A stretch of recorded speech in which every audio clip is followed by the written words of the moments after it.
In this video, you'll learn how to solve systems of linear equations, meaning given two equations with two unknowns, can you find the values of those two unknowns? We have three methods to do so. The first method is graphing, and graphing has its limitations, as we'll see with this example. First of all, realize that in any linear equation, we have a slope and a y-intercept. And the way we find them is we solve for y. Y by itself here will be negative x plus 8 because we subtract x both sides. So in this case, the slope is negative 1 and the y-intercept is 8. In the second equation, we have y is equal to positive x this time minus 12. So the slope is going to be 1 and the y-intercept is going to be negative 12. Now we can use those two values for each to graph. That's one method. Another method is to find x and y intercepts. And the third method would be to set up a table of values. So we can use, first of all, the x and y intercepts. If x is 0 in the equation, in the blue equation, we have the y value of being 8. That's given in the equation. That is the y-intercept. But what happens when y is 0? And we have a value for the x, which would be 8 as well. The second equation, the x value, again, is 0, will give the y-intercept of negative 12. And if we plug in 0 for the y, we get x equals positive 12. We have 0, 8, 0, 2, 4, 6, 8, and 8 and 0. So that'll give a line. And the second one, we have 0 and now here's one limitation for the graph. We don't really know for sure where this negative 12 is, and we really don't know for sure where the positive 12 is, but we'll take a guess. It appears that our intersection is right there. We know for sure the x value is positive, and it's probably 10, and the y value is probably negative 2 by estimating, but we're not sure completely. Let's check the slope negative 1, y-intercept 8 that we could have done. If we start at 8, we do a slope of negative 1. So we go rise negative and then run positive, rise negative, positive, or we can go rise up positive, run over negative. So that looks right. And the second one at negative 12, we'll do a slope of rise over run. So rise up 1, run over 1. So that looks about right. So again, the third method for graphing, of course, is the table of values, picking 3 points, 0, 1, and 2 usually. And so 0 plugged into the original would give us a value of 8. 1 plugged in would give a value of 7, and 2 plugged in would give 6.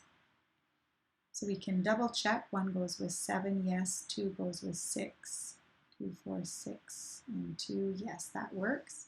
And the second set of values, we go 0, 1, 2. So 0 plugs in, and we get negative 12. 1 becomes negative 11, and 2 becomes negative 10. And we can do that check as well. 2 goes with negative 10, yes. 1 goes with negative 11. Yes, that works. Okay, but you choose which way you want to graph. Usually the preferred method is the x and y intercepts. It's quite quick. Let's move on.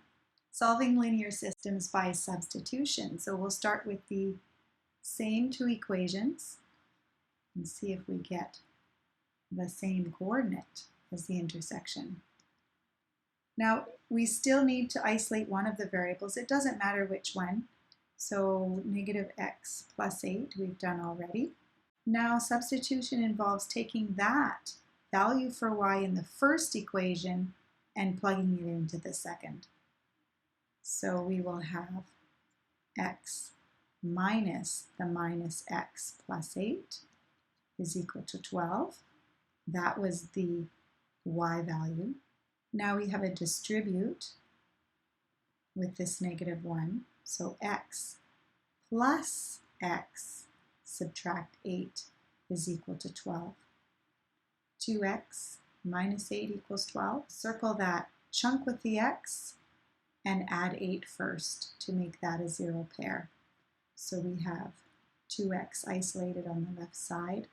Now we can divide by 2. It's tempting to divide by 2 first, but if you circle that chunk, you won't go into that and do that first. You will add 8. So we have x equals 10 is the first point. Now we use x equals 10 and plug it into either one of the equations. So 10 plus y equals 8. Y is equal to, now subtract 10 both sides. Y is equal to negative 2. So the second value in the coordinate is negative 2. Here's the x value, here's the y value. That is the solution to this system of equations. And in fact, we got that when we graphed. We estimated that, so we're good. Let's move on. Now, if you examine each of the equations, we have an equal sign. So the right side equals the left side, or the left side equals the right side. Doesn't matter. If we add the two left sides and then add the two right sides, we will still have an equation. The right side's easy enough, and the left side involves collecting like terms. So we can only add up the x's together, and we can only add up the y's together. But it turns out that the y's in this particular example cancel each other out or essentially are zero. We have a zero pair, and that's really, really good because we've eliminated the y's in the question. So now we're left with dividing by 2, x is equal to 10. Once we have the x value, we're going to use x equals 10 and plug into either equation will work. So 10 plus y equals 8, y is equal to negative 2, and we found that intersection point, the solution.